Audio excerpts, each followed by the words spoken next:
Okay, good, good. All right. This is my little theme song, fam. I'm gonna see how I can interlay it in the future, but Stickman from Dead Prez made it for me, so I'm like, I'm gonna play it.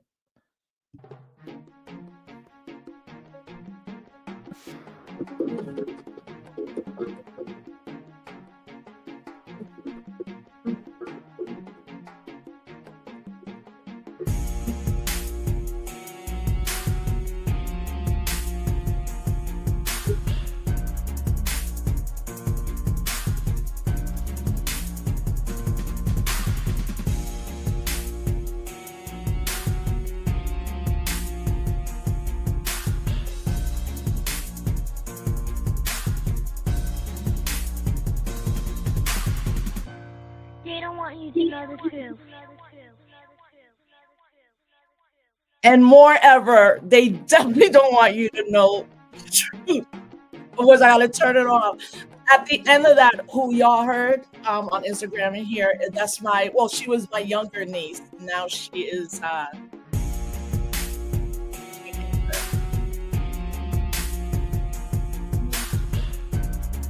In case you want to start freestyling.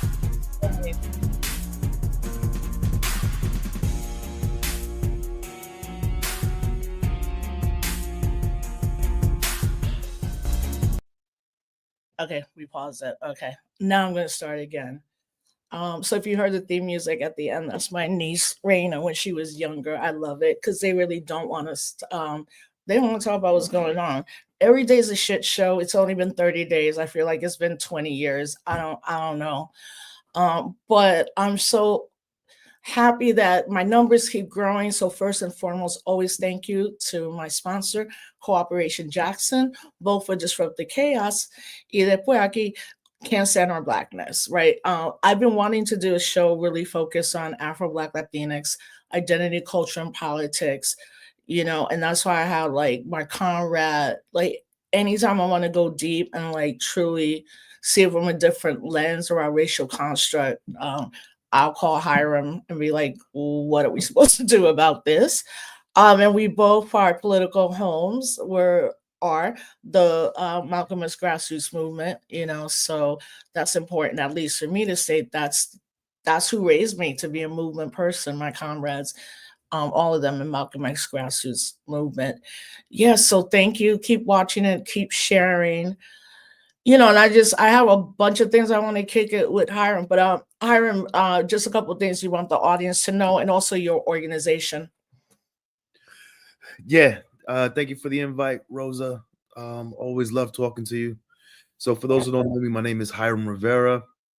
I've spent the last 20 years as an organizer, working on a number of different issues. First, starting out with the issue of political prisoners, but then working on the issue of education justice, juvenile justice, and most recently as the executive director of an organization called the Community Resource Hub for Safety and Accountability, focusing on the issue of policing, police abolition, criminal justice as a whole.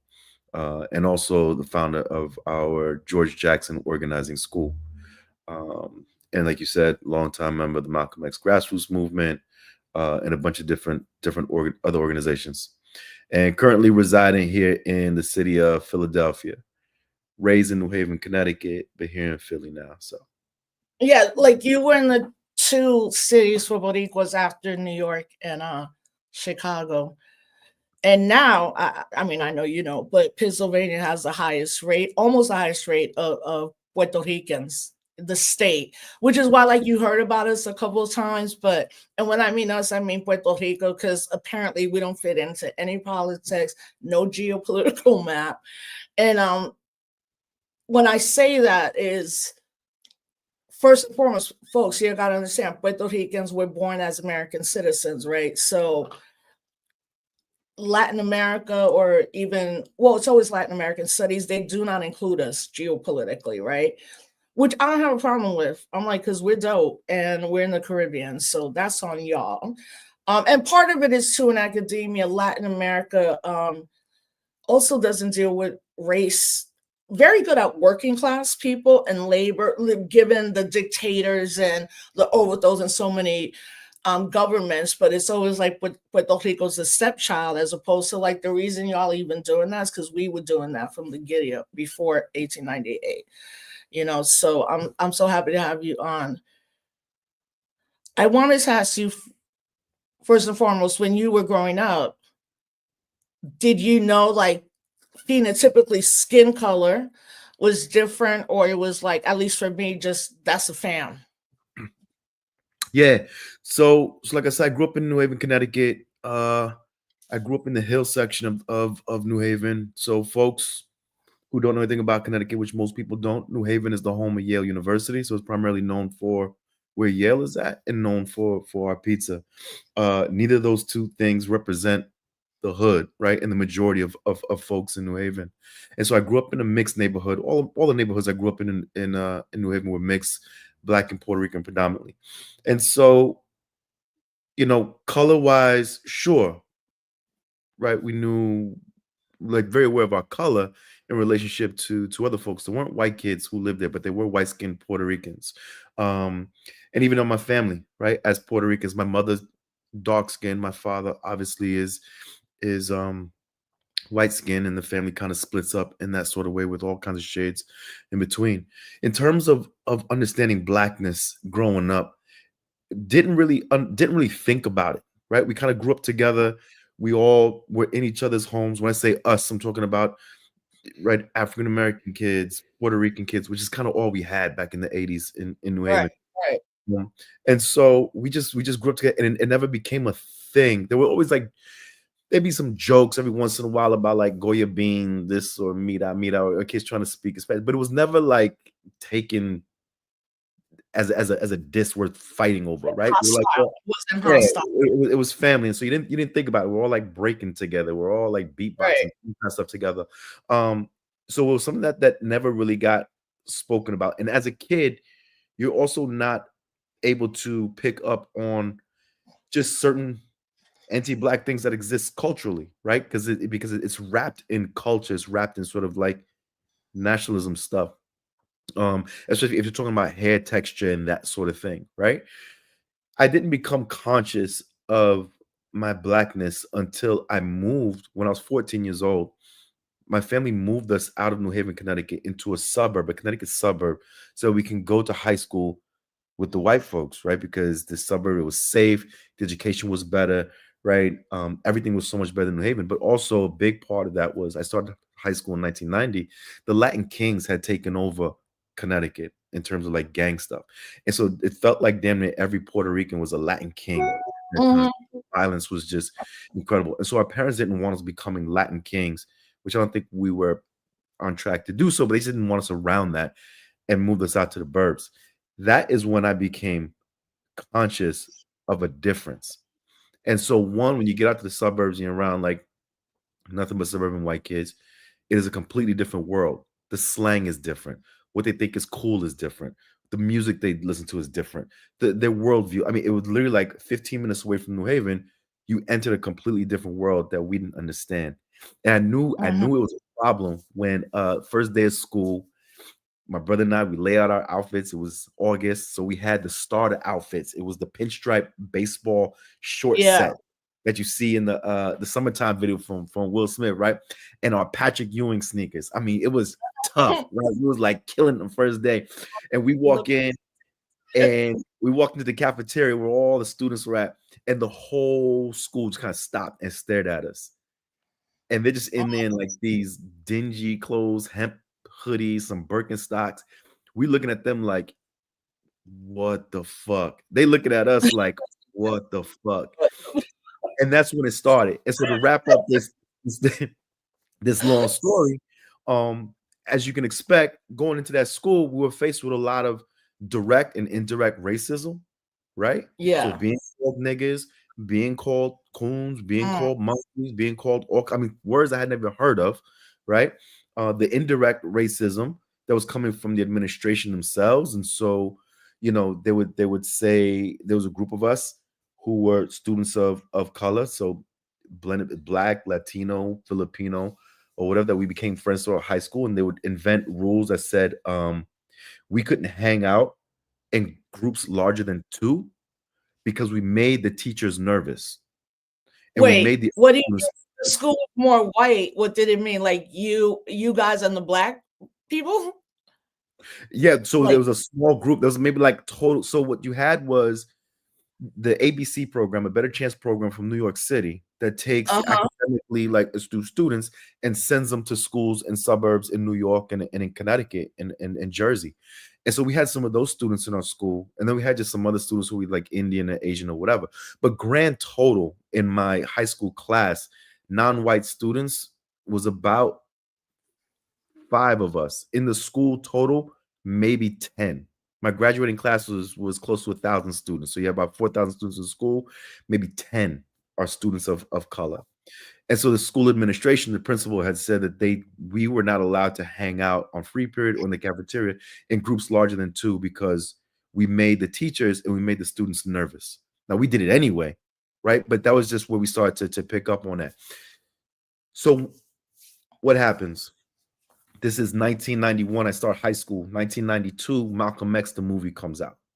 My father, who's not, I wouldn't say is holds revolutionary politics, decides like, yo, I'm gonna take you, me and my brother, to go see Malcolm X, the movie, because he says it's history. You got to see it. Right? My father looks Italian, right? And so, we're like, all right, I'm 14 years old, right? I don't know. I see it, and my mind is blown away. Now I know Dr. Jerry Ball hates that movie, right? But and for all the political and historical inaccuracies, I get that. But at that time, at 14, my mind was blown away, right? Right. Yeah. Finally, it was like language and context put to what we had been living in and we're going through in that school. Because the way my parents understood that was, well, don't fight those white kids because you'll get arrested and we don't have money for lawyers, right? And beat them in academics, right? Like get better test grades in them, get better. But that's hard. It's hard to focus. I had teachers Yeah. call And also we're teenagers. Like no matter what, like we're going through the most biological, mental growing. Right. So there's a lot on that. I had teachers calling me homeboy. I had a math teacher who said, yo, homie, you be doing your homework today? I never forgot that call. I never forgot, just like that. Right. So it's like, I'm not trying to do your work. I'm not trying to do nothing for you people. Right. And you start wilding up. I get a Malcolm X poster. My mom notices that I'm kind of like just withdrawn, just not doing well in school, just not having it. We literally cried. We want to go back home. We said, send us home. Take us home. We don't want to be here. A whole year of that. She walks in my room. She looks at the Malcolm X poster and she goes, I have friends who do that. That's what she said. And I look, right? And it was NOI. My mom worked in a jewelry store in New Haven. Across the street was a sports clothing store type thing. And the brothers were members of the local chapter of the NOI. So she hooked it up. She would drive me to New Haven, bring me back to New Haven. The brothers would pick me up and would take me to the mosque, right? Because she's just connecting it to the movie and whatever.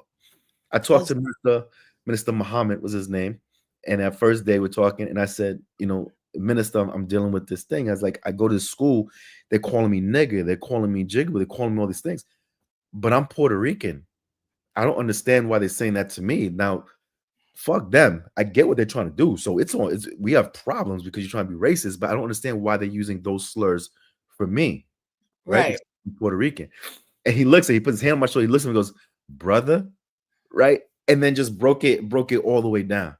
And right there, I was conscious of that, conscious of what it meant to be Black, conscious of Blackness, conscious. We grew up in it in my house. Like I said, my mom is dark skinned. We had, my father was a bookkeeper and did bookkeeping for a Black book publishing company called Harambe that had so we had the books in our house.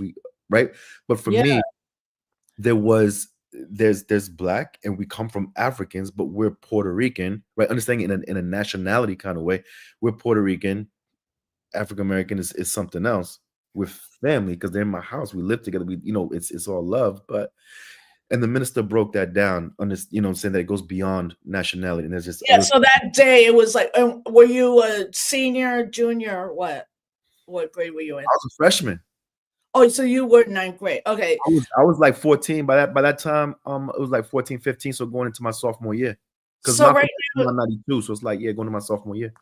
Yeah. So wait, you're a little bit younger than me. So what year did you graduate from high school? 95.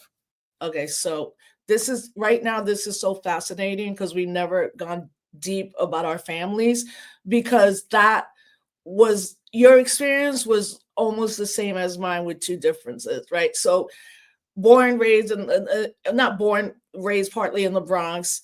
Like, remember the blackout of 1977, like it was happening, remembering, like, bricks and destruction and all that ugliness around that. But yeah, the same for me, like African American people, Puerto Ricans for the most part. But then my mom moves us to the suburbs, and part of it was the public education system. But where she moved us was it's called a village, Elmsford, New York. And we were definitely the first Latino family, period, right? But when I start going, I'm being made fun of as in second and third grade, right? Because I have an accent, or I look different, or like people made fun of my nose. It was just like, and also I went through that ugly duckling, like, yeah, 13, I would have been like, girl, hope it gets better. And it did. But it was such a small community, but it was African American, white, and white, like 100, and then us. Yeah. The African American community is actually more affluent than the white American community, but we knew each other. I graduated with 33 people. So we went to junior high and high school together, 7th to 12th grade, right? Everybody, and everybody knows you. And like, if you're smoking a cigarette, someone's going to call your parents, or things like that. I mean, I even tell people I never ever saw a police officer my entire growing up in Elmsford, New York. But they also made me go to immersive language because I was bilingual, right? And I have so much hate for the way they treated me, where they would pull me out. And I have had subsequent things with my mom to be like, did you know what was happening? She's like, I didn't want you to feel different. I was like, but I was different. But as I got into high school, I specifically was with Black people, right? Like, there were maybe 2 other Latinos in the school. Now the school's almost all Latino. And I was in everything. Cheerleading, we won state championships, basketball, was state track. I did everything and anything because I was also growing up not really knowing, like, why am I here in this privileged 5 days a week? Because then every weekend, my mom would take us to see our cousins in the Bronx. And I'm so grateful she did that. I began to realize the older I was that, like, what their counselors are telling them is not what my counselor is telling me. Right. They're like, Puerto Rican women get pregnant, welfare. And then my counselor, a Black man, was like, where do you want to go to college, kind of thing. So I had to deal with that when I went to college, but more around, like, I think like you, I knew I was Puerto Rican. Everything else was like secondary. Like, I don't even remember if I would say, wait, I'm Puerto Rican, I'm an American citizen. Why? I don't ever remember my parents having that talk with me. I remember staying connected to Puerto Rico twice a year. We were there with Abuela and our cousins. So it's kind of weird. So when I started knowing all this in Black studies, I just became really angry at them. Like, how don't I know that there was an independence movement? How don't I understand, like, everybody in our family, Black is Black, white is white. Then certain times when we went to see certain families, the older I got, they were using the N-word. They were even calling their friends who are Puerto Rican, spit. Like, I remember one day I had to ask, like, my dad, and he was like, that's how they made fun of us. And then I read Roberto Clemente and had watched every documentary, what they did to him, and he talks about the first time when he was called the N-word, and he said, no, just like Puerto Riqueño. And they were like, yeah, we don't really care. Like, you Black. And that one of the things he did, when they would travel down south on those buses and it was still Jim Crow, like segregation, right, he would be like, y'all ain't going up in that room unless I'm going up in that room. But to me, he's still like the most visible, like, Black Boricua in my memory and framing of all my years. And I think our parents, I mean, either way, we're here now, but it's also like it's fascinating to me to also have been in a place where, not fascinating, it was super privileged, Yeah. and also everybody did get along. Yeah. I'm like, and lastly, that's what happened to me. Then I go see Do the Right Thing, and I meet my new boyfriend. He's Nation of Gods and Earth, 5%er. We go to Harlem on the weekends, and his Hebrew Israelites, yo sis, you're not from Spain. I was like, yeah, I know that part. Sis, you're black. I'm like, no, my boyfriend's black. And they're like, no, you black queen. And it was like the Hebrew Israelites right there, like, and you should know about the Moorish, all that. So when I got to college and I began to see that it was more the African American community, the Caribbean community that brought me in. Well, a lot of the other people I knew were in that kind of Latin American concept and organizations. I didn't. I mean, I never even date to this day, I've never dated a Puerto Rican man. Maybe they weren't around or I was that chick, but I will say this. I think that being a Puerto Rican woman with curly hair, straight hair, and the lightest skin, there's like privileges to that. Yeah, so it's just fascinating to hear you say it because it's like we only 5 years apart, but had that same type of experience. So you're going to high school, and then like, what's the next? So I'm in high school. I started going to Nation of Islam meetings, and that is my politicization, right? Right. So it starts to give me language to articulate what exactly was happening. So we always understood that we were black, right? Because like I said, my mom is very dark. My family is dark. We understood Africa. There was never a shame about that. And we always felt the same. We're tied to our so-called African American friends and brothers who were in our house, would sleep over, right? We never saw a difference. What was kind of like mind-boggling was when I went to the suburbs where they were differentiating. So on one end, white folks are, we don't care what you are, you're all niggas. Right.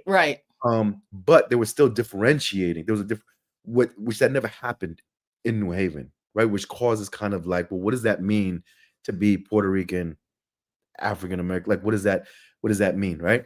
And this is where the minister and those folks start to break it down. And so it's through Elijah, right? That and the lessons that I start this politicization to understand blackness politically, right? And to go down that road through Malcolm, right? Is where all this happens, is how I meet Don Pedro Albizu Campo.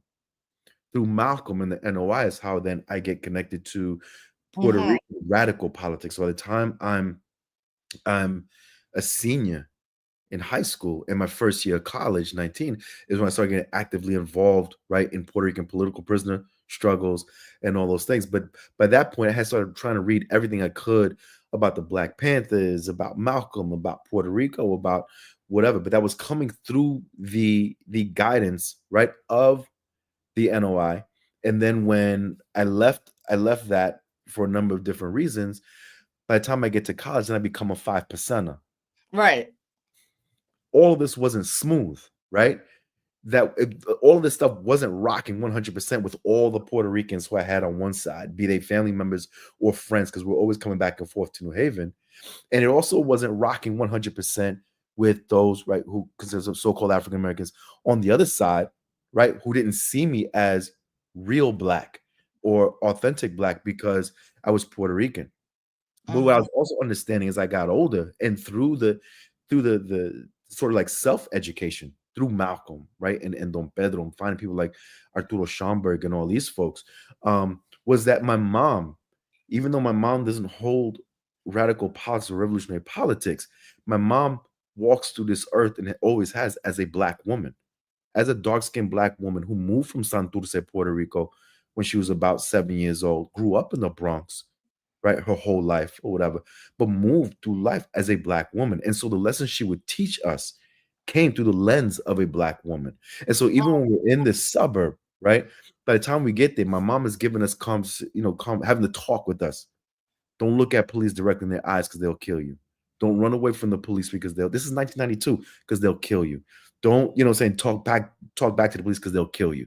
Be careful with these white women when you're walking on the street or whatever, because they'll say something and then the police will kill you or the white people will kill you. my mom didn't subscribe to like my positions as a hardcore little like NOI meeting going. I'm like Yakub's grafted devil and this and that and boom. Like she didn't subscribe to all that. But when it came to our safety, right, and in her best way of preparing us for life, you could see the black, right? And I can understand it. Even if she didn't understand, she's given through life. Me learning could see the political blackness, right, coming out through her lived experience as a black woman, regardless of where she came from in the United States, right? And everything What she's college did you experienced. go to? So I went to the Southern Connecticut State University, Okay. right? And so When you were there, because you were already politicized at some level when you got there, did you take Black and Puerto Rican studies and like join the so organizations we, or? we didn't have those studies, right? So my school didn't have all this stuff. So I didn't get accepted to college because I was wilding out in high school and just like I had it with you people, right? You devils this and you devils that. I didn't get accepted to any college. And so I went to the university part-time.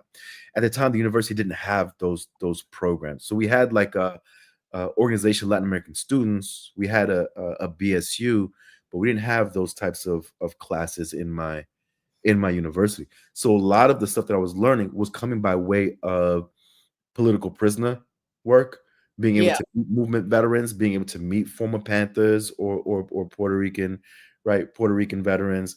A lot of Eyes on the Prize I documentaries know, that yeah, on a PBS, lot. right? It was a lot of learning and then trying to process my experience growing up, right? Growing up in that suburb. And then moving back to New Haven for college. So we were in that suburb for like 4 years, moving back, but you're coming back with a different lens that Right.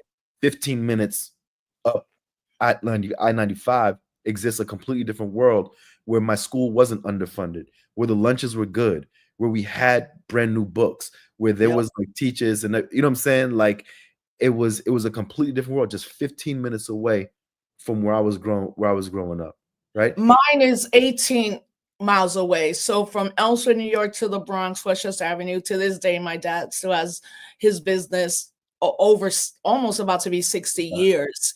You know, that's weird. That I get that because you're going back and forth in these 5 days, like our schools and the book. Like if computers existed, we all would have had one. If iPad, like there were no metal detectors. You went.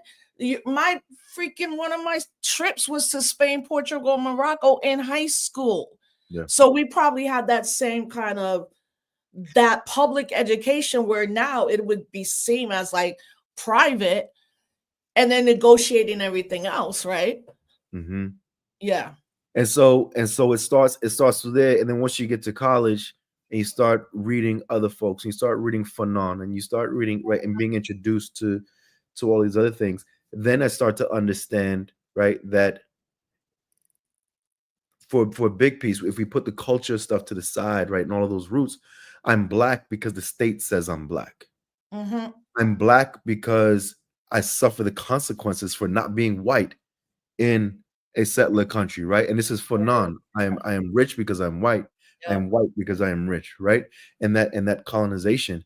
And so through that, then being able to then identify not only my own colonial thinkings and upraisings, but then being able to identify it right in New Haven, being able to identify it in Puerto Rican communities, being able to identify it in Black communities, right?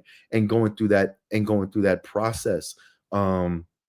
Where it was a challenge because it wasn't like everybody was on that, right? This is like 1996 we're talking about. Yeah. Folks really weren't on that wave. So you get shrugged off for like, man, go ahead with all that Malcolm X stuff. Go ahead with all that, Chuck D shit or whatever they would say at the time. And it wasn't really on that wave. But I think I that know with my mom was like, wait, you're black now? I was like, oh, she yeah, was like, yeah. she's like, so you're black? What else? And I was like, no, mom, because once I got into Black studies, it was a wrap. Like my experience, the Latinos hated me on my college campus to this day. Like, how many times have me and you maybe done a panel and they're like, oh, can we not talk about that race thing? And we're like, no, like, stop. I just have always felt more loved and engaged, particularly in African American organizations. But I wonder, did you have that experience, or was it like already out? Was it an experience where you would get invited to do something as you become an organizer and they said, well, we want to talk about race, so when we don't talk about that? For me, it wasn't directly like that, but there was kind of like you would get like, so again, if I brought up lessons, right, that I learned through the NOI or Mhm. 5% experiences or just identifying as black, right? And you Right. do this as well. It's like black Puerto Rican, right? I don't do like Afro or it's just I'm black Puerto Rican, because I felt like it's a political statement as well. Again, going back to right our lived reality here in this in this country. And so there'll be folks who will kind of like try to differentiate the two or try to separate the two. I don't think it it wasn't as extreme as we have now with a lot of the Mm, nativist politic that's taken over or is really growing within right US black communities. But yeah. you always had these sort of like on both sides of the coin, right? Where I'm either not real black or black enough for some folks, or you're saying too much black because it sounds like you're ashamed of your nationality. But it Yep. folks is misinformation. It comes from their miseducation and not Mhm. understanding the concepts of nationality, not understanding the concepts of race, not understanding those things within the context of colonized people inside a settler colony, right? There's like all these different layers that you have to like break down and understand that for people, if you're not doing that knowledge and you're not around folks who can guide that, right, and shape that and really call you on and point these things out, then you're going to be susceptible to all kinds of reactionary shit on both sides. On both sides, if it comes from like anti-blackness from one side, or if Yeah. it comes from a kind of like U.S. exceptionalist Yeah. nativist on the other side. But for me, the way I overcame that was that what I learned from Nation of Gods and Earth, right? You show and prove. Everything had to be actual fact. You had Right. to show the fact and show and prove. If not, then you out here Yeah. you speaking Nobody's trying to hear spookism, you. Yeah. Yeah. you speaking spookism, you speaking all kinds of trick knowledge or whatever, right? You had to show, and so I was confident in what I knew. I was confident in what I had studied. I was confident in what I had lived and was able to do that. And when you do that, it also checks everyone else, and they're forced to right or go along with that because it's like I'm not giving it up. I'm not going to stop saying I'm black. I'm not going to stop saying I'm Puerto Rican. I'm not going to, right? With full understanding of what each of those mean, right? And it doesn't mean that the experience of my experience is 100% going to be the same exact experience of the black community or so-called African Americans in this nation because that is a very specific history, right? It's a very specific context inside of this settler colonial nation that we live, right?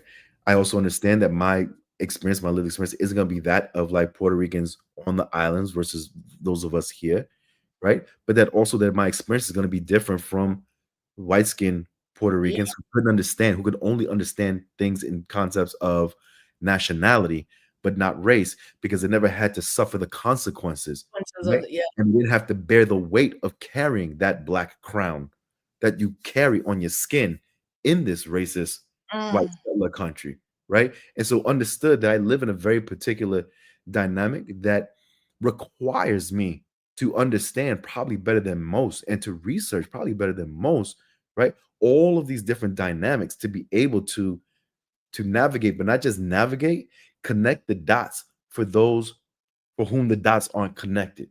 And again, bringing that back to what I learned through Elijah, what I learned right through the 5% is to bring light into the dark, right, and to make knowledge born to those who didn't know. I'm not gonna right the blind, deaf, and dumb as they would put it. I'm not gonna go that far, but it was like there's dots that needed to be connected because our schools are not teaching us this, right? Our communities, unfortunately, are not teaching us this, and those who hold that knowledge, you and I both know, were locked away in prison for decades and decades and decades on end, which is our introductory to activism, is trying to get them out, right? Our You former know, political there's mad people wanting to, I'm like, they want to book you. Like, These is the most views. Sorry, man. There's so many things in the chat. So I think one of the things too is that, well, I know one of the things, particularly sorry, y'all. Being Puerto Rican, as with African Americans, we have United States citizenship. We didn't ask for it. We have it. And to me, that's a very specific history. And it's one to be like talked about and celebrated. Not saying like we as Boricuas don't have other ethnicities and people that we build with. Also, we also don't have the immigrant experience as well. It's migration.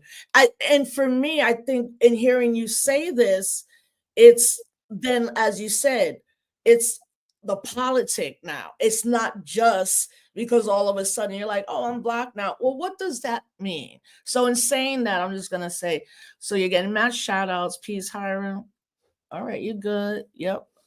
Let me see. Afro Latinos have always been in existence. Yes, absolutely. I would say yes, but language is very different. You are not Black American. Black Americans are special people. So I get that. And I think that speaks to ADOS, obviously. And if we're with Schomburg, we're Black, peace. Okay. All right. Look, I think one of the things is that you bring up, like, I'm not gonna allow anybody to shame me because I am a Black Puerto Rican. It just speaks to the not understanding like international, but understanding the politic of Pan-Africanism. So is that the same experience for you? The politics come through that understanding as well, being a Pan-Africanist? Those politics came through, right. So it's my political education that first started through the NOI and the 5%ers, and then was formalized in places like the Malcolm X grassroots movement, in the Puerto Rican Nationalist Party, in different organizations, and most importantly, meeting elders, right? And so having relationships with elders like Nahanda Abiodun, who was Rest in freedom. who was charged with being a part of the team to liberate Assata Shakur from prison, and was also exiled in Cuba, right? Being able to correspond with people like Dr. Mutulu Shakur, and different political prisons throughout the years. And so those politics come by way of that, and also the lived experience, right? Again, being a Black person in this country, and to be able to understand. I think it also comes from being in these organizations, right? Like 5%ers, like the Nation of Islam, that are grounded and rooted in the historical context of Black people in this country, right?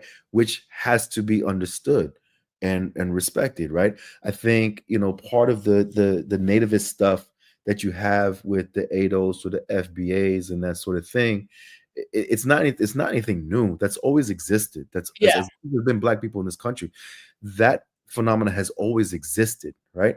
I think that what happens is that through misinformation, through colonization, right, and miseducation, there's not enough time and effort put into folks.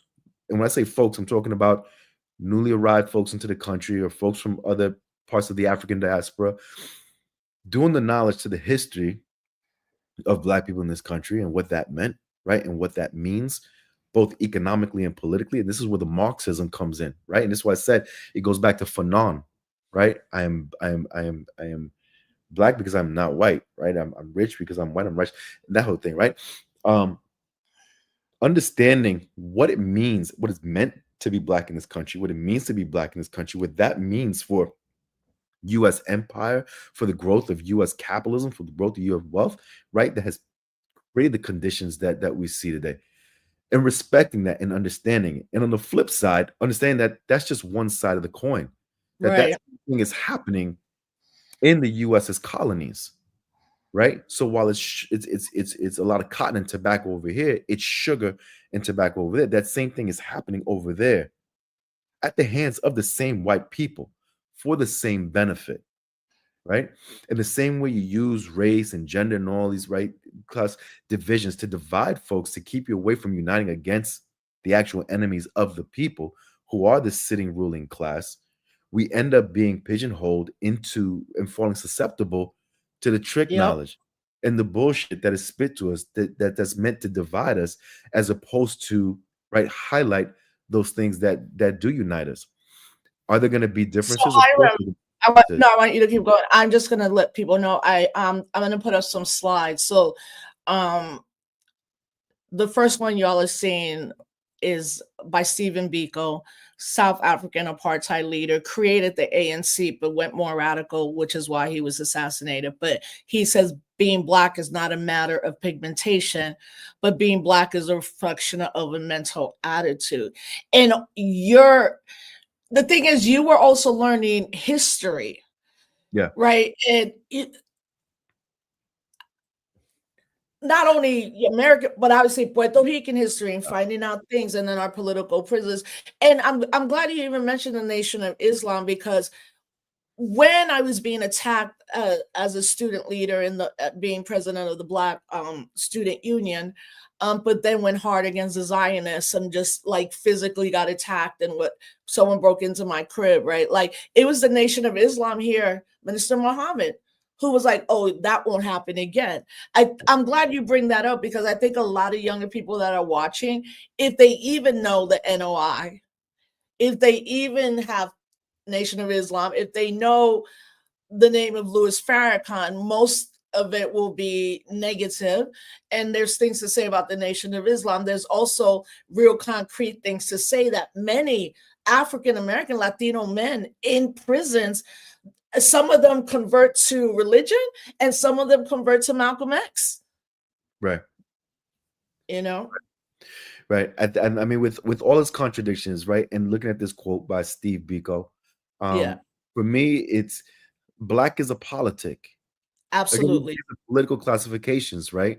Like whiteness and Blackness is created in this country as a to As their designate politic. different people, to Yeah, legalize the apartheid that existed in this country, to right. legalize the stealing of both indigenous land, right? But the robbery of Black labor and Black bodies to develop US, right, capital and to Mhm. position the United States to be in the imperial power that it is today. And so Black is a political designation. So when I said like I don't identify, never identify as like Afro, what do you go F? It's Black because it Yeah, is a political designation, right? That does not, and in that political designation, understanding where I live, then it's also a responsibility. So it's not just a political designation, but it's also a responsibility. right. We ain't just going out there to be like, "Oh, we Black too." No, like, And to learn and to know the history of Blackness and my people right in the Caribbean, but also the folks here and the way the contexts are different and how that shapes out and to understand and honor both of those histories, right? It's not to get into again these reactionary positions of differentiating between whatever the diaspora, splitting up the diaspora, because that's never been a thing for our leaders, right? If you go from Malcolm to Dewey, or yeah, like, that's never been a thing. That is a reactionary response to concerns and issues of people feeling like their needs are not being met. But again, you're asking the devil who put you in that bondage, who put you in that situation, right? To recognize you, and you're turning your ire at other people who look like you because the devil told you to do that. yeah. Again, that's the trick knowledge and whatever. We don't have to get too And deep it's into white that. supremacy. Like, it's when we talk about colonizing our lands, we decolonize them. We got to decolonize our minds, like Richie Right. Perez always Colonialism. talked about. Bello Malo Bello, when it kicked that out, and when it becomes about colorism, for me, that becomes problematic. But I'm curious to know your take on Real it. quick, is colonization. Yeah, It's, please. it's colonization. So it's the colonization of our countries. So if you're talking about Puerto Rico, that has been colonized since Columbus arrived in Right. 1493, right? Puerto Rico is the oldest colony in the world, like official colony in the world. Yep. That whole Caribbean has been colonized since 1492. It has never not known colonization. The only country in so-called Latin America and the Caribbean that has gone through that process and still has not completed the full decolonization is Cuba. Everywhere else is still under some form of U.S. colonization, either direct colonization like Mhm. Puerto Rico is, or neo-colonialism the way the rest are. And then for the British West Indies, right, it is English colonialism or French, right? We see the vestiges of colonization. Black people in this country, so-called African American, are a colonized nation, is a nation within a nation. So when I go back to Black being a politic, I learned that again from the NOI. I learned that from the Messenger. Right. Right, Elijah. Regardless of all the critiques, and we can talk about all the different things about troubling with Elijah Muhammad, right? But the NOI were the beginning, right? Who took on what later became for the communists the Black Belt thesis, this notion that Black people in this country comprised a nation inside a nation that deserved its own piece of land, that there was no salvation in this wilderness of North America for Black people, that there will never be any salvation for Black people under this system and living with these people side by side, that Black people needed their own country. That later morphs into the Black Belt thesis with Harry Hayward and the Communist Party, right? Communist Party USA. And then it becomes the Republic of New Africa with the Obadele brothers, right? And Yep. so Steve Biko, and when I talk about Black being a politic and a responsibility, it comes again back through Elijah and these folks who recognize that there is no salvation. So when we're dealing with reactionary, well-funded reactionary movements, be they the ADOs, be the FBAs, or be they reactionary movements, very hardcore nationalist movements in the DR or in Puerto Rico or whatever, right? That comes as a way of trying to maintain that colonization and hold that colonization, because Haiti proved what is possible. Haiti proved what is Right. possible for Black people in this whole hemisphere in 1804. And the United States and Europe has been doing everything possible to make sure that that never happens again, right? Um, and so I think for us, I wanted to make that statement because we see Steve Biko. This also goes back to Sekou Touré, because you talked about the Pan-Africanism. Kwame Nkrumah, Sekou Touré, right, in Africa, who also talked about Fidel and Fidel Castro, right, and saying that Fidel was politically African because of what he did, right? Because of the fights and the struggles that he fought in Angola, right? And to help liberate and break apartheid in South Africa. His Africa, commitment yeah. to the continent of Africa, because we understood that as long as the continent is not free, none of us in its diaspora are ever going to be free. And I'm Wherever glad we you said that wherever for we the find, understanding of Castro, because obviously phenotypically white, light, but when you look, because he's also organizing around working class, and I think that's the hardest. I think that's the part that's always left out, even currently right now.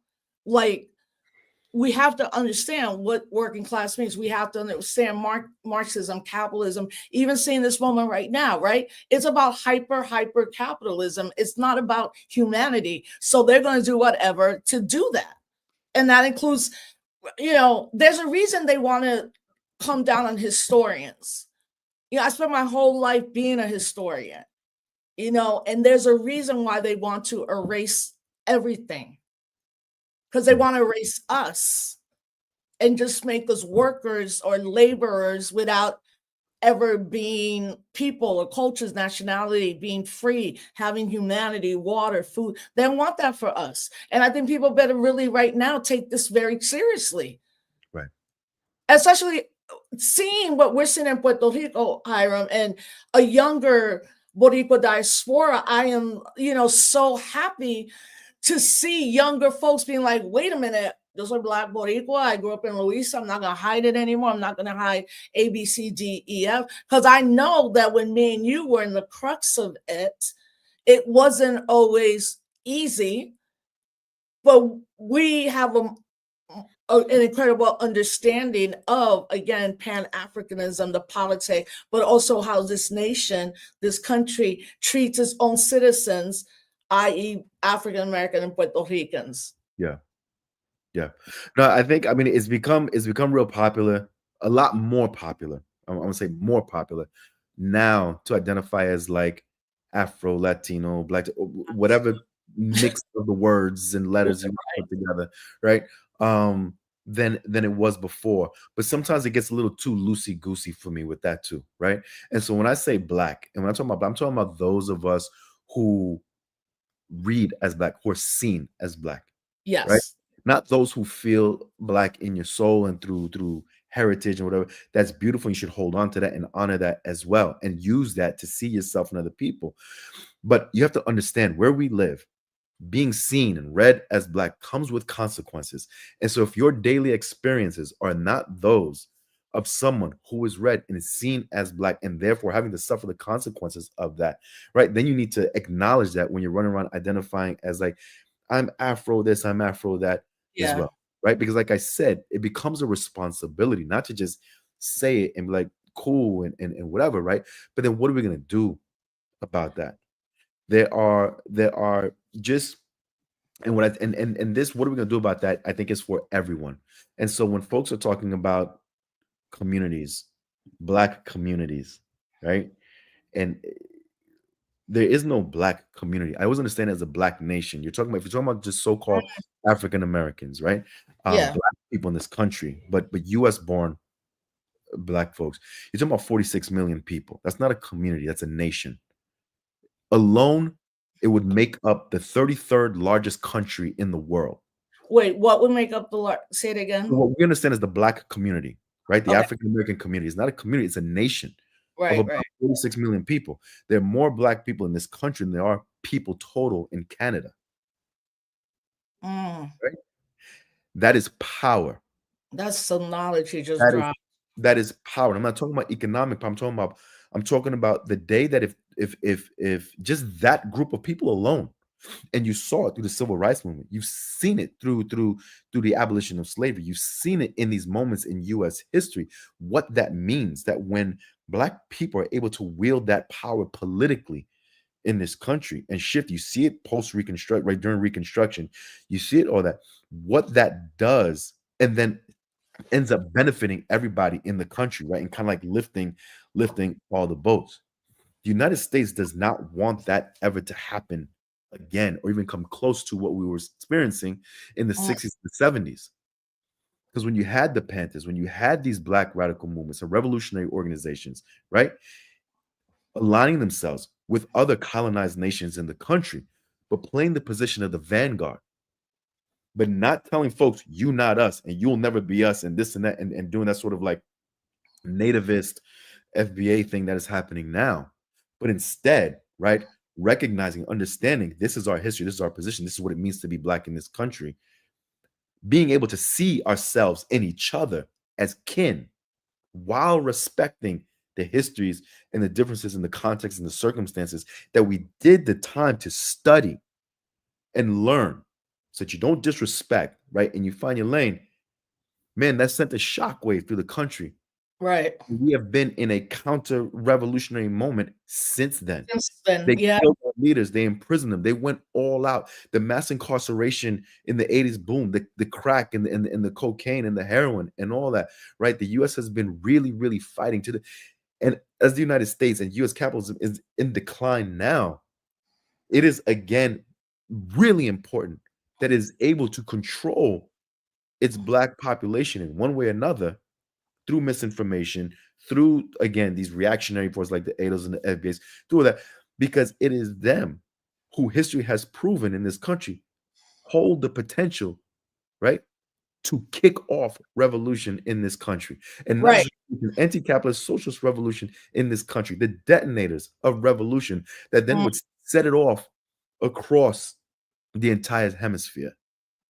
And so for us who identify as and identify with our Blackness one, but hold a nationality, right, with another land, because we have to acknowledge and understand that the United States denies nationality to its Black people here.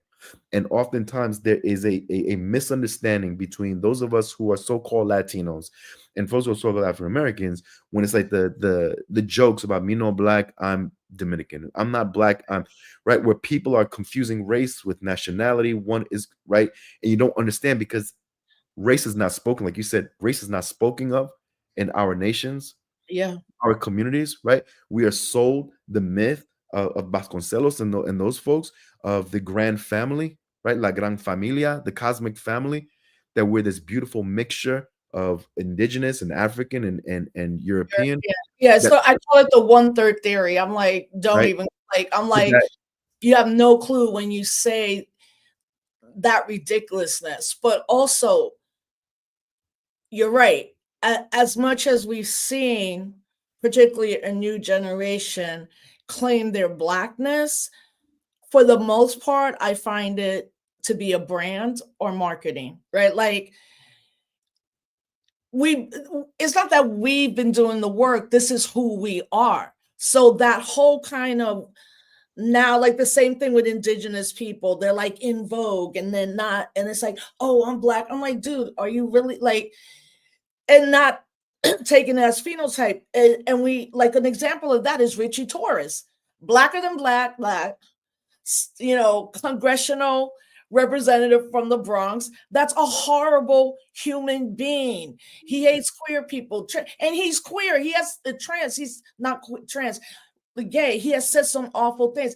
Then he wants to now be Puerto Rico being the 51st state. That's why, like, you're right about this explosion. I think it has been captured mostly for marketing and not a black politic. And that people got to understand all skin color, that's not all kin folk. And I think maybe there's a bigger understanding, but when it comes to blackness, the flip side that I've seen also in movements, including movements, is like non-black person of color, or you know, you can't be in this space right. because you're light. I'm like, what the hell? Like, this is white supremacy. This is what Fanon talked about. This, like, who does it benefit to divide and conquer?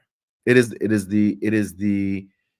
the consequences, right, of this period of counter-revolution, of the defeat of our organizations in the 70s, the assassination of our leaders, right, the imprisonment of our leaders, and there are no revolutionary black organizations that exist anymore in that way.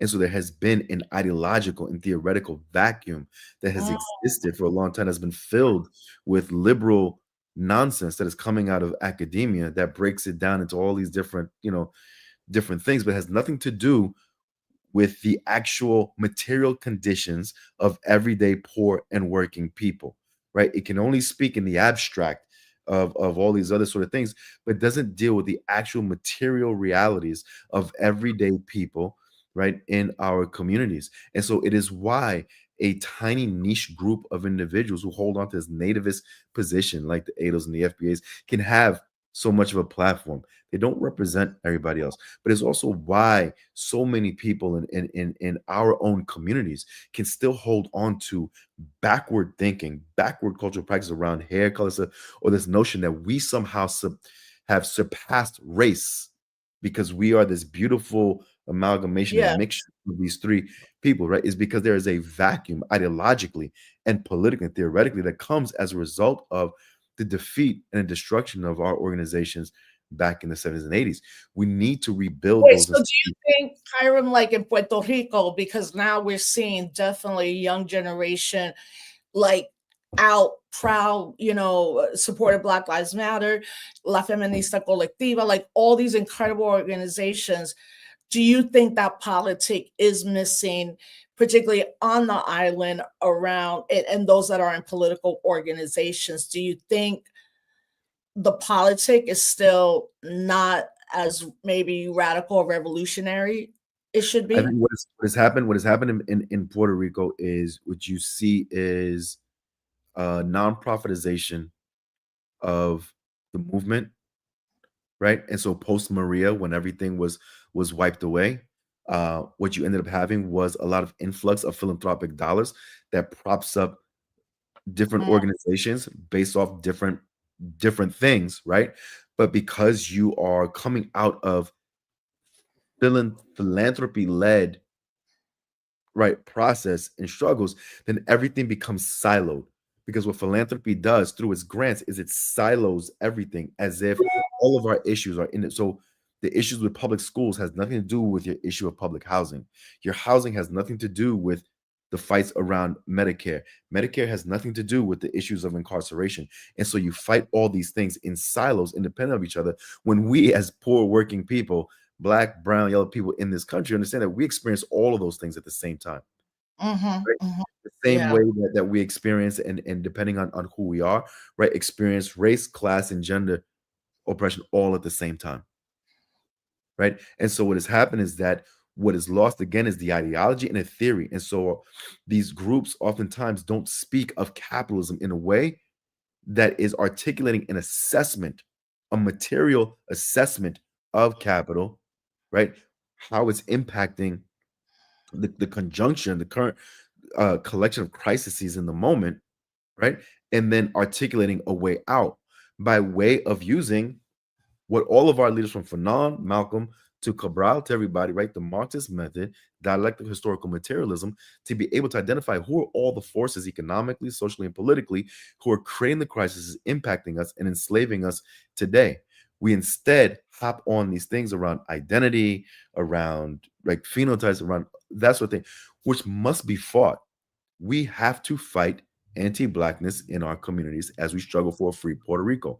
We Do have you to think, fight so let me ask you xenophobia. around this anti-Blackness, because I do have a problem with it as it has morphed into basically saying that all Latino, like that we're all anti-Black.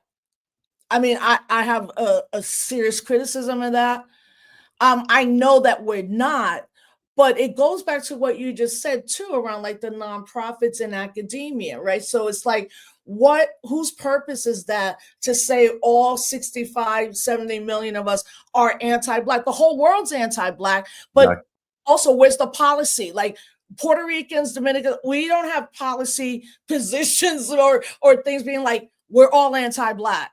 This whole country right Eh, now is I showing don't, us that shit don't matter. I You don't, look the way you do, you're yeah, done.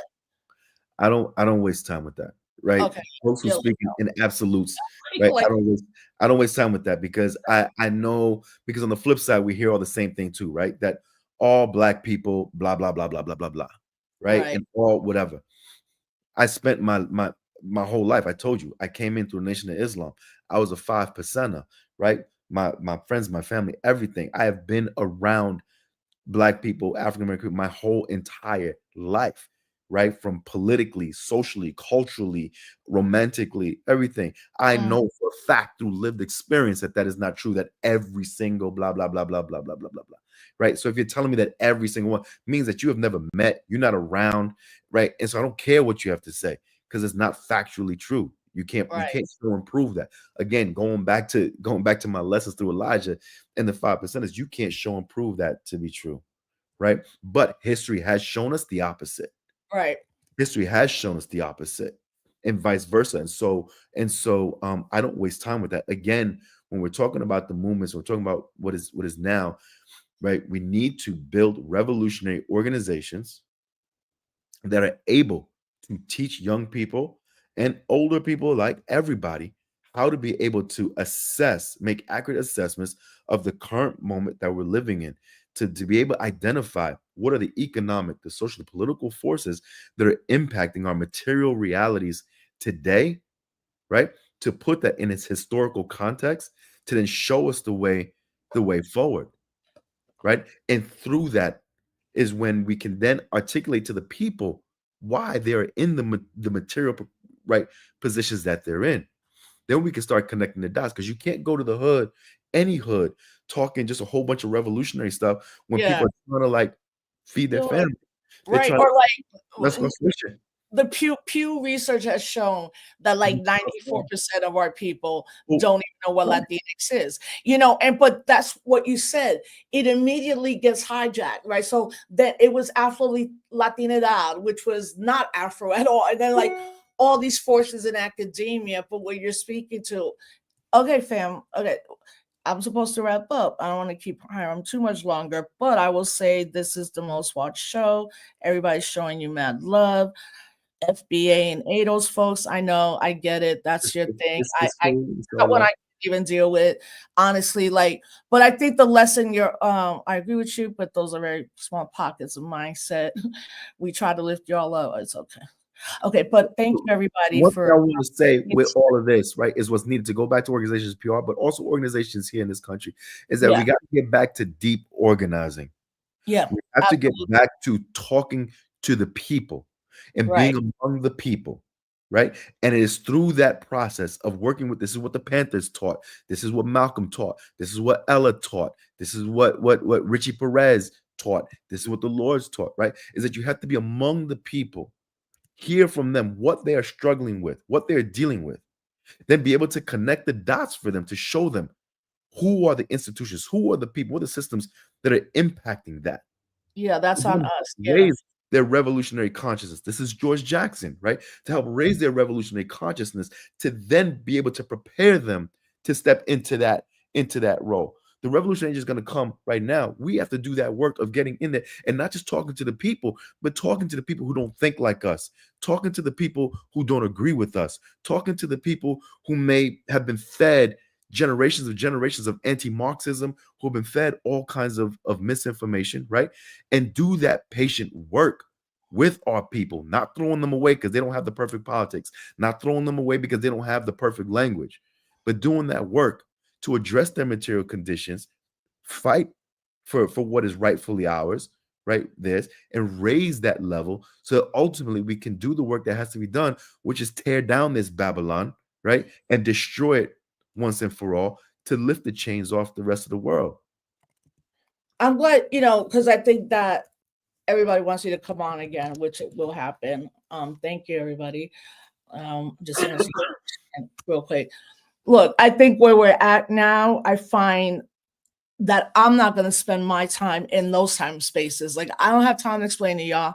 Like, what we're seeing right now is a full automated techno-authoritative state that is using every surveillance tool possible to disappear us, put us in jail, whatever is happening. I'm like, we have to know what you said. We have to be very clear on what's happening. There's like no wiggle room. There's no like middle ground. They are telling us exactly what they want to do.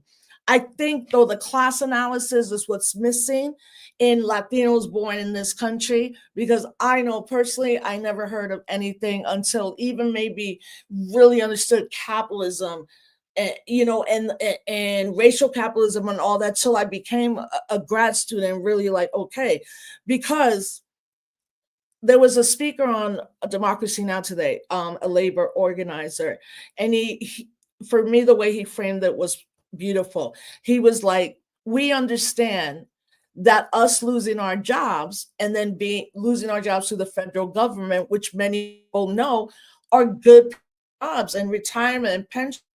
He said, but it's going to come down hard on the working class people. And we're already seeing it.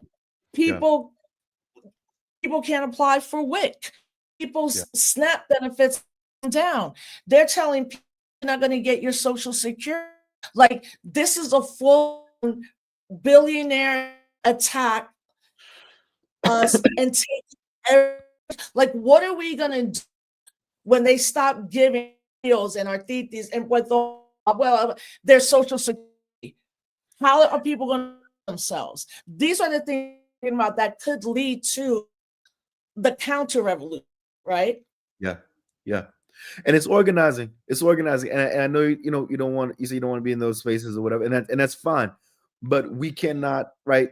Folks who have backward ideas, folks who are stuck in misinformation or whatever, especially the so-called Latino coming to this country trying to find their way out of their own personal material hell, and feel that stepping on Black folks and anybody else, right, is the way to do that, needs to be engaged. And we have a responsibility. It goes back again to what I said, right? When we identify as Black in this country, and we don't hide behind a flag or a separate nationality, but we take on that crown, right? We wear that crown. I would have to talk to somebody about it and not just be like, I ain't got time for it. We have got to wrestle with them and argue with them, but we have to make spaces. We have to make spaces where they feel like they can come in. What movement has done, unfortunately, in this last 10 You're years right. is You're that right it about pushed that. a lot of people away. Be they, straight brothers. You have, Black Men Build was created because of that very reason, because there were Yes. brothers who felt that they're not welcome in so-called movement spaces. You have other, so-called Latinos or other, diasporic Africans who feel like they are not welcome in so-called spaces. You have African Americans whose whole families have been here forever, ever, and feel like they can't be in certain spaces, right? We Mhm. have to undo that. And if there are those of us, right, You're who right. are able to understand that and know that, then it is our responsibility to do the work of engaging those people, wrestling with those people, fighting against their backward ideas, creating the spaces, right, where we can do that, but through work. Because I can wrestle all day with someone who wants to talk about FBA stuff and you're not real Black, you're not this or that. Wonderful, whatever. I don't care, right? What is your rent situation looking like? Are you tired of these cops Yep. on the block? Are you tired of your kids' schools being shut down or whatever? Guaranteed you're gonna say, yeah, let's wrestle on this. Let's work on this because my kids' schools are dealing with that. I'm tired of these cops too. Let's wrestle on this. And through the work and addressing material conditions, then we can start building the trust with each other and identifying the real enemies, that you'll see how quick all of that stuff dismantles. The anti-Blackness that comes from so-called Latinos, the Mhm. nativism that comes from other folk. You'll see how very quickly that dismantles when you're showing up for the people, when you're showing up with respect, when you're creating spaces for them to be their full selves, but also you're providing the opportunity for them to step into their leadership, into their power, and you're winning things. And when you win things, that improves their material conditions, then you'll see how all that other stuff falls by the wayside. And that's when you're dealing with a whole other monster. And that's when you're going to see the repression of the state come down heavy, because it learned Do from the you, 60s, 70s of what that means. yeah, I wanted to ask about that. Do you foresee that soon they will start coming, journalists and activists, regardless if you're Sure. in a group? Because we don't have a national movement right now, Right. right? Like a Right. lot of reasons, but they're gonna come for us. I mean, I feel like they are. Am I crazy to feel that way? No, no. Okay. Yeah. They're coming, right? They're coming. But George Jackson, Blood in My Eye, says it. Repression breeds resistance. Come. Yeah. Do what you got Yeah. to do. You have been trying to erase us for the last 500 years, be it in Puerto Rico, be it here in the southern states of the United States, be it all over. You have tried, and what Mr. Charlie and the devil has not been able to do is erase us and defeat us, and they never will. History has proven they never will. They will try, but it's on us to look back at our history, look back at those who came before us, who gave us the lessons, who gave us the jewels, do the knowledge and study to prepare ourselves for that fight, because it's an inevitable fight. It was written, but we will come out on top. The makers, the owners, the cream of the planet Earth, fathers and mothers of civilization, God of the universe. That's the first lesson I learned. Hmm. I am not afraid, and I am fully confident that we will win. Come what comes, we will win. Leonard Peltier stepped out of prison after Yeah. almost 50 years, after it was for the fist raised high, and said, "I'm still committed." Oscar I know. Lopez Rivera did it. Sekou Odinga did it. Mutulu Shakur did it. Mumia Abu Jamal, who still sits in that prison cell with COVID, with all the ailments or whatever, you know what I'm saying, still committed.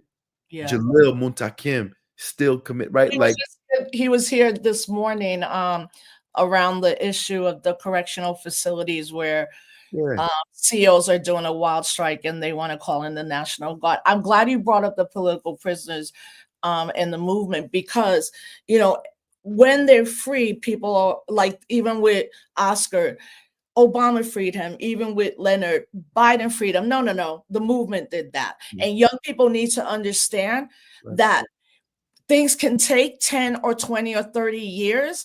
But I will say this: being introduced to work around political prisoners and prisoners of war, you were already in MXGM when I came in. And the same people I write, or I just never saw, how is this gonna not how they, no one's getting out, and they are. And the minute they all come out, I always ask you, little dude, don't you want? He's like, we ain't got time for that. We got work. I'm like, Leonard said it too. I watch Democracy Now. They got a video up today, and yeah, all right, I'm up in the house for the rest of my life. We're gonna do some work, right? And I guess it's like what we have to the politic of resistance, revolution. Yeah.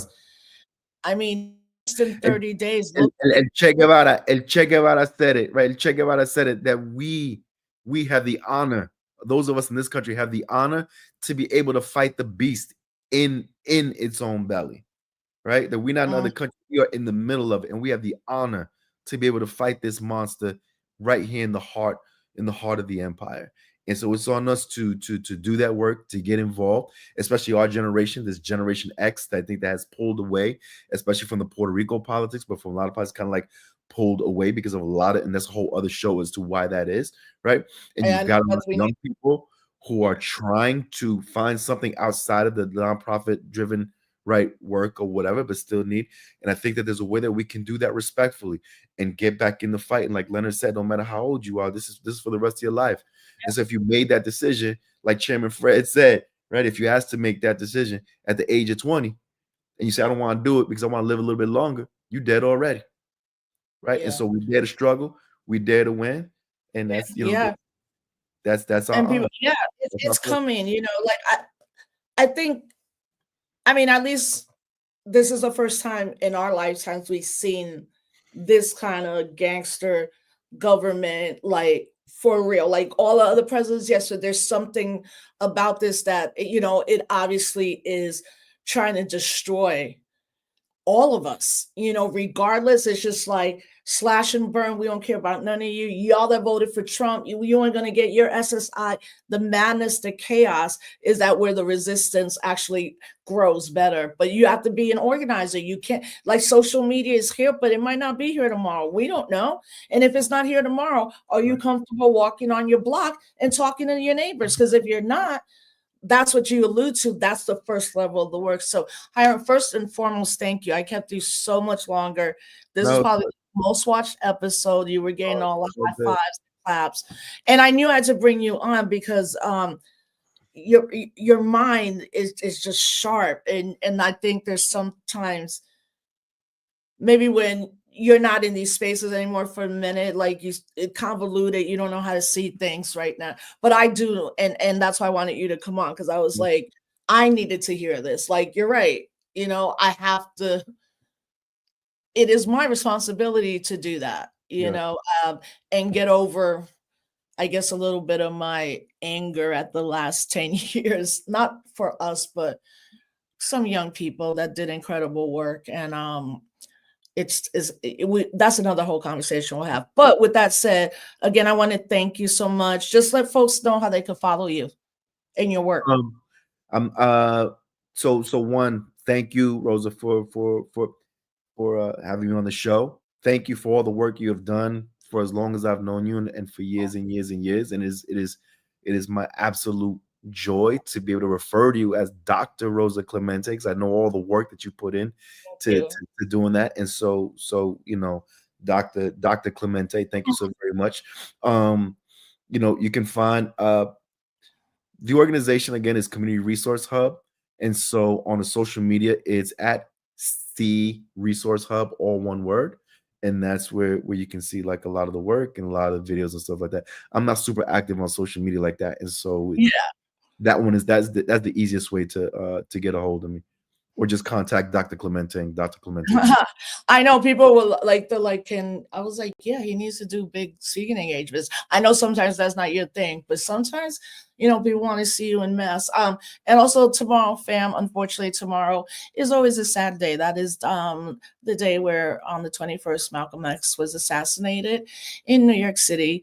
I personally, what I do on this day tomorrow is I just listen to Message to the Grassroots and every Malcolm documentary, but I encourage everybody to really listen to Message to the Grassroots. I think it's the pinnacle as an orator, kind of where he was internationally. Y'all know Hiram, we'll bring him back. Just continue to follow me on YouTube. We'll continue to grow the show. Thanks everybody for watching. Thank you for all your time, my comrade. And I will soon, hermano. And thank you All right. for work Love as well. Bye-bye. Love you too. Bye. Thank you, everybody. Hey, it's on the chat so I could. Hey, thank you so much. Thank you, everybody, with comments, and I appreciate the engaging. So share all the love, from for Hiram. I think he's really genius. He always really makes me think and kind of just, all right, take a step back, committed to this work. You just like leave when it's this, it's hard. So come to my YouTube page. Follow our sponsor, Operation Jackson. Please follow our work. I know some people were on last week and really got some good ideas of how to begin to organize in their local community. It seems that more and more people are definitely like, this is where I am, this is what I'm going to do the work, So we'll bring Hiram as much as he can be on, because he's always on point. So again, Disrupt the Chaos Wednesdays at 7, Can't Stop Our Blackness Thursdays at 7. And follow me on social media, follow Hiram, all my guests, and follow Cooperation Jackson. And take the time to listen to the shows around the night. All right, fam. Instagram lives this weekend. If not, I'll see everybody next Wednesday and next Thursday. Thank you for tuning in. Thank you for being part of Disrupt the Chaos. Peace, fam.